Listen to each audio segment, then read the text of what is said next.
Hours after intel warning of a possible terror attack at the Kabul airport, two blasts rocked the Hamid Karzai International Airport, killing more than 100 people. Those dead also include some US soldiers involved in the evacuation effort.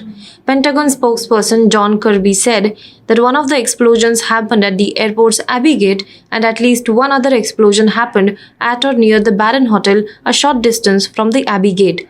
Abbey Gate has become the main entry point to the airport and primary security there has been provided by US Marines. The area around the gate had been used for holding refugees after they passed through the Taliban checkpoints outside the airport and before they were allowed to go to the airport.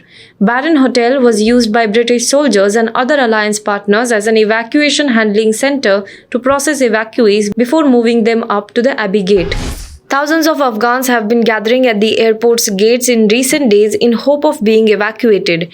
Footages posted on social media on Thursday after the explosions showed chaotic scenes of crowds of people trying to help the wounded amid bodies on the ground. Photos showed apparently injured people being transported away from the scenes in wheelbarrows.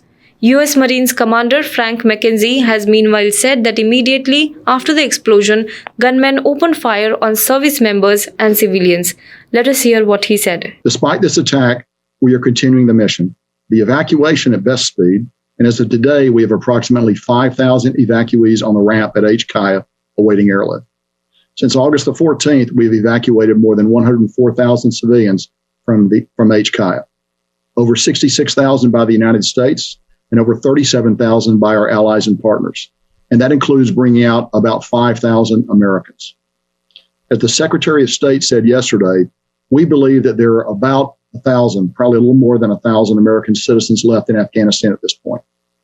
We're doing everything we can in concert with our Department of State partners to reach out to them and to help them leave if they want to leave. And remember, not everybody wants to leave. Yesterday, we brought in over 500 American citizens. It would be difficult to overestimate the number of unusual challenges and competing demands that our forces on the ground have faced.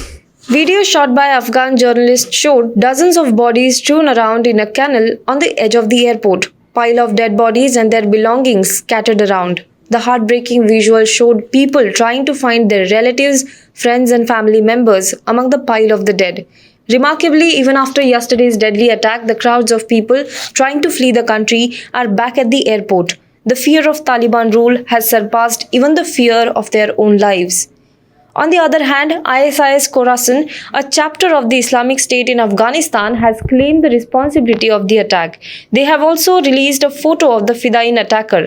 The entry of ISIS in the Afghanistan equation now will add more chaos. The Taliban too has described it as a terrorist attack.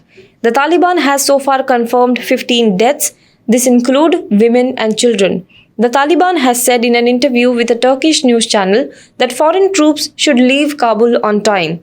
We don't want to see more terrorist attacks, it said. In light of yesterday's attack, countries are now speeding up their evacuation. Spanish media has said that the country has completed evacuation and all the diplomats are in Dubai now. Meanwhile, British and Germany also have announced that they will wind up their evacuation mission in matter of hours.